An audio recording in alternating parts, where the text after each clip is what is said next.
Assalamualaikum warahmatullahi wabarakatuh.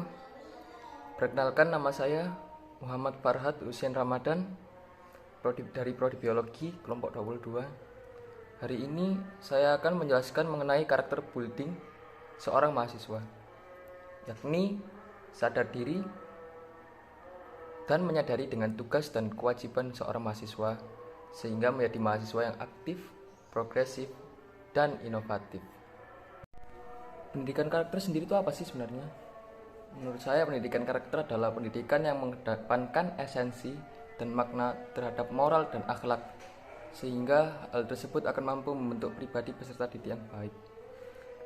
Dan untuk masalah kemahasiswa adalah mereka bisa mengubah pola pikir dari kekanak-kanakan menjadi lebih dewasa. Contoh saja dari yang dulunya malas menjadi rajin, dan tidak melulu tentang bermain, karena menurut Al-Quran sendiri kan dunia adalah tempat mainan. Dan ya pokoknya intinya jangan suka-suka terus, karena kalian sudah dewasa gitu, sudah waktunya berubah, benar kan? Sebenarnya apa sih tujuannya pendidikan karakter ini? Tujuannya sendiri adalah menanamkan nilai kejujuran, mempunyai sikap toleransi, disiplin, kerja keras, kreatif, kemandirian, demokratif, semangat kebangsaan, cinta tanah air, menghargai prestasi, rasa ingin tahu yang tinggi, gemar membaca, peduli terhadap lingkungan, peduli sosial, rasa tanggung jawab, dan rasa religius. Sebenarnya kenapa sih penting?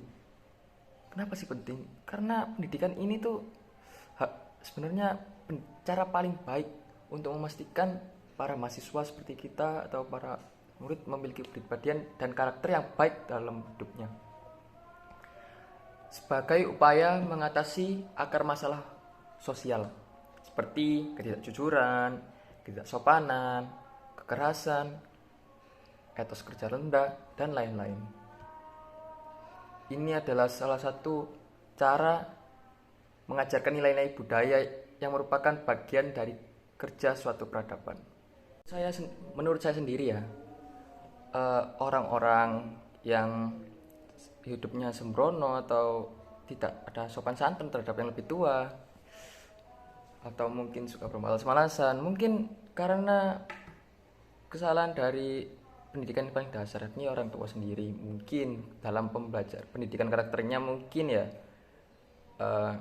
dibiarin, kalau berbuat kesalahan ya dibiarin sendiri, biar dia tahu sendiri. Padahal waktu kecil itu sebenarnya harus kayak apa ya, kayak kalian tuh harus diberitahu mana yang baik dan mana yang salah, sebenarnya begitu kan. Namanya juga masih kecil. Iya, kalau sudah besar seperti kita gini. Sains dan agama dalam perspektif Islam memiliki dasar metafisik yang sama, dengan tujuan pengetahuan yang diwahyukan maupun diupayakan dalam mengungkapkan ayat-ayat Tuhan. Banyak sih ya, yang di Quran itu banyak contohnya. Saat ini di Islam sendiri, nggak tahu kenapa dulu Islam sangat menjunjung tinggi pendidikan, sementara sekarang seperti akhirat, padahal tidak ada hubungannya sama sekali kan. Pendidikan atau ilmu itu bisa gimana ya, adalah kewajiban seorang muslim. Bahkan Rasul sendiri pernah bersabda, belajarlah sampai ke negeri Cina. Itu bukan pepatah Arab, itu kata-kata Rasul sendiri. Bahkan Al-Quran dan Sunnah mengajak kaum muslimin untuk mencari dan mendapatkan ilmu, serta menempatkan orang-orang yang berilmu itu di derajat yang paling tinggi. Tapi kenapa kalian itu tidak mau mencari ilmu? Gimana ya? Memang ilmu itu tidak hanya di dalam kelas, tetapi juga mau di luar kelas. Kenapa kalian ketika miskin gitu, kalian ketika miskin selalu berucap ini adalah takdir Tuhan? Padahal Allah pun itu berfirman dalam Quran bahwa Sesungguhnya Allah tidak akan mengubah keadaan suatu kaum sehingga mereka mengubah keadaan yang ada pada diri mereka sendiri. Tetapi akhir-akhir ini kenapa ya, kalau kita disuruh sekolah gitu, kenapa kita malas? Saya juga kuliah aja malas, mending main game. Padahal itu untuk kebaikan kita sendiri kan. Contoh seperti, bahkan kalau ada yang bicara wanita tidak boleh menuntut ilmu, itu salah. Kalau kalian ingin mencari panutan wanita dalam mencari ilmu, ya cari saja ya itu istri Nabi, Sayyidah Aisyah, bisa mengumpulkan hadis banyak itu. Apakah itu bukan ilmu? Gimana orang-orang ini? Bahkan pendiri universitas pertama itu adalah wanita. Kenapa kalian tidak mau mencari ilmu gitu? Fatimah Al-Fihri, pendiri universitas pertama di dunia, itu wanita. Kenapa kalian ini? Sebagai lembaga pendidikan, Islam tidak sekedar berkepentingan untuk menghasilkan sejenis ilmuwan teknologi atau insinyur yang berbicara agama secara kualitatif. Tidak berbeda dari mereka yang dihasilkan oleh kebanyakan pendidikan umum. Tetapi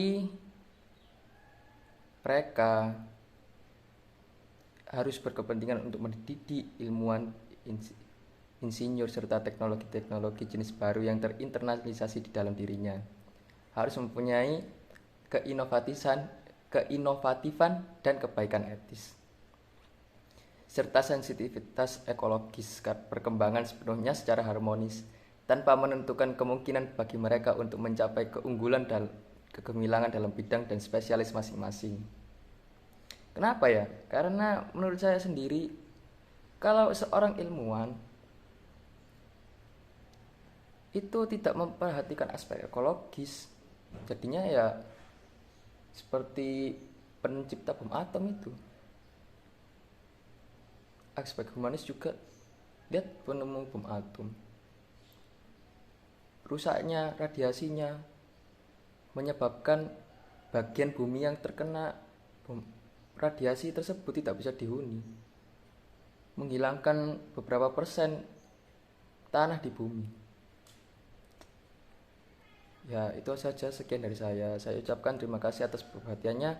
Mohon maaf kalau out of the box atau tidak nyambung ya, atau yang lainnya. Banyak sekali saya minta maaf. Wassalamualaikum warahmatullahi wabarakatuh.